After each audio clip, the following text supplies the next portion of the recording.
Hi, so today we are going to discuss something about carbohydrates.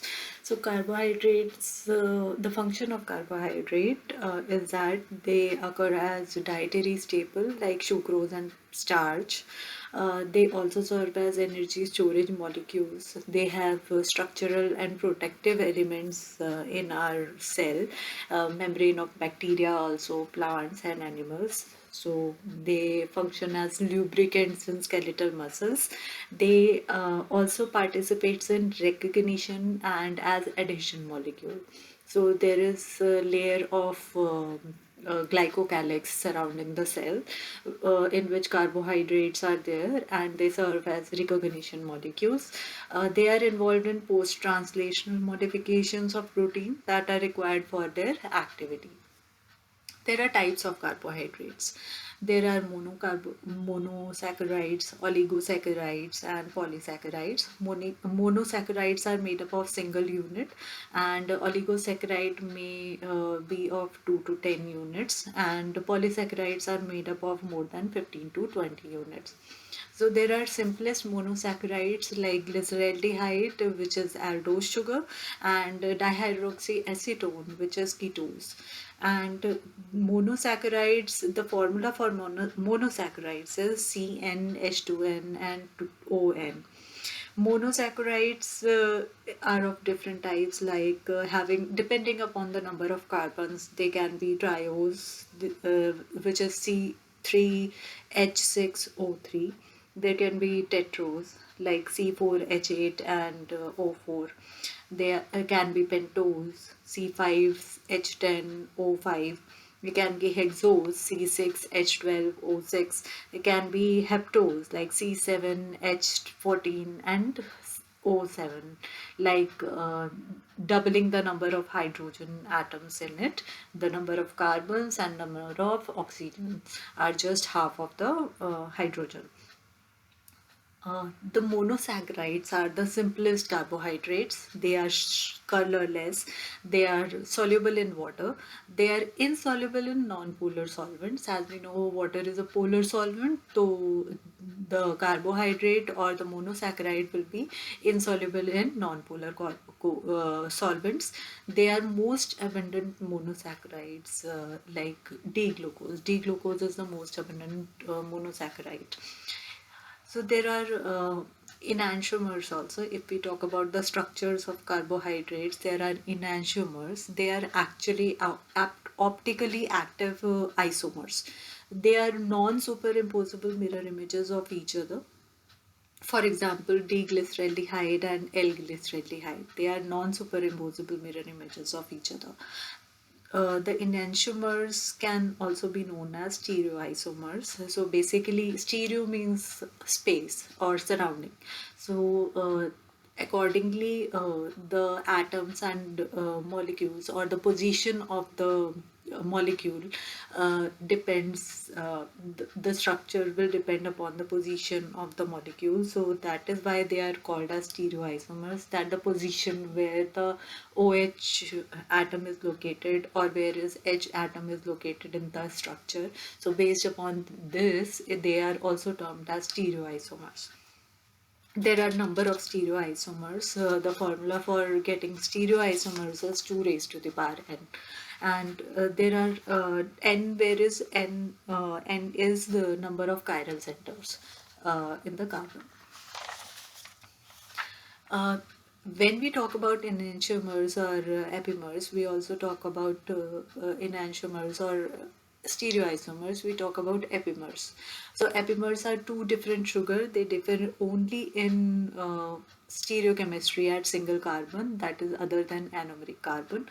Anomeric carbon is the carbon derived from carbonyl compound and the ketone or the aldehyde functional group.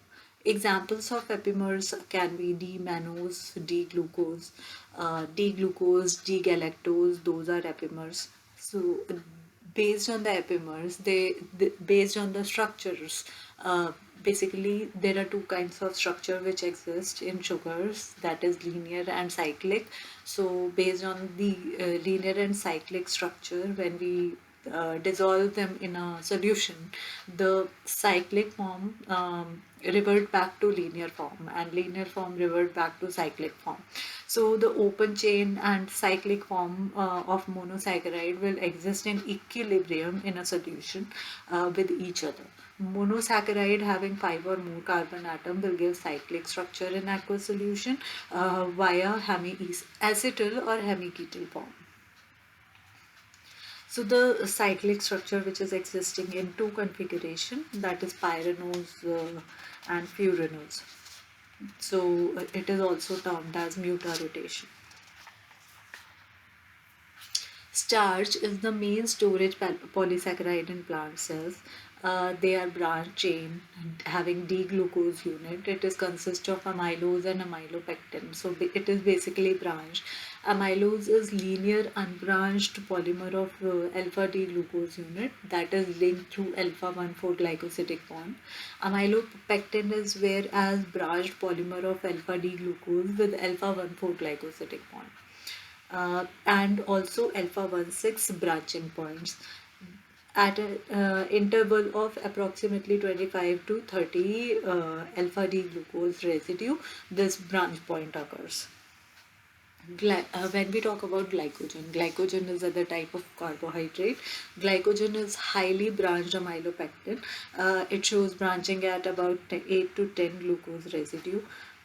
Next carbohydrate is cellulose. Cellulose is linearly unbranched polymer of beta D glucose and it will be having beta 1,4 glycosidic bond. Then the other carbohydrate is chitin. Chitin is linear. It is the polymer of N-acetyl D-glucosamine, that is NAG. It is made by beta 1,4 glycosidic bond. It is found in exoskeleton of arthropods such as insects and crabs, etc. It is second most abundant polysaccharide after cellulose. The other carbohydrate is glycosaminoglycan.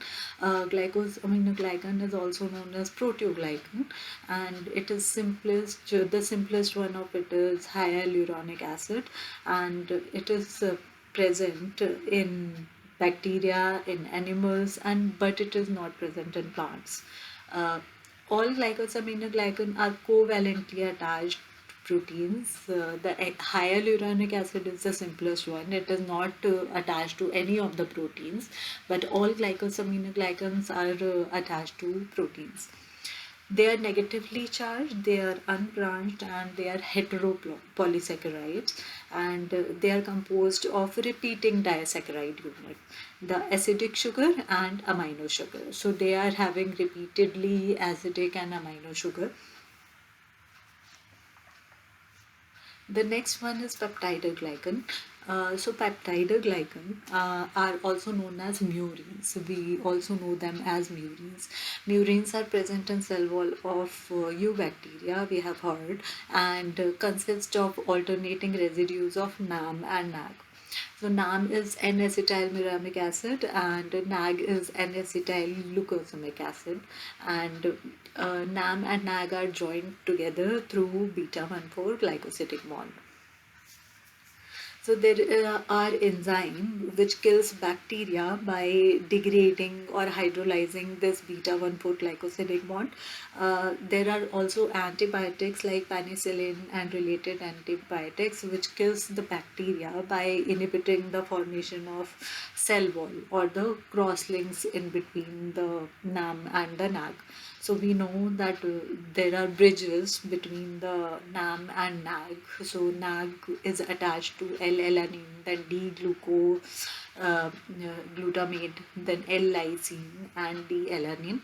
And the other NAG is also made by the same, but the branch point is between L-lysine and D-alanine. So that is also known as pentaglycine linkage. So this pentaglycine linkage is broken down or prevented from being formed by the antibiotics like penicillin and other related antibiotics of penicillin. There are structural and storage form of polysaccharides. So they play both the role. They form the structural role also. They form the storage role also. So in structural role of polysaccharides, there are made up of cellulose, peptidoglycan in bacteria, and chitin that is present in cell wall of some insects and crabs or fungi, while storage polysaccharides can be starch or glycogen.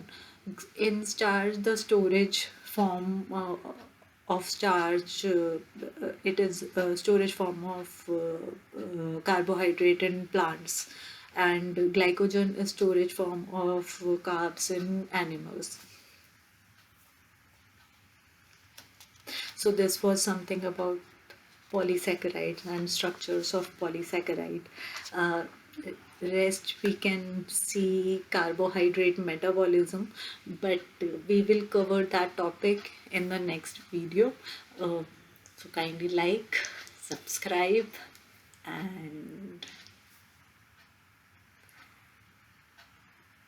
thank you.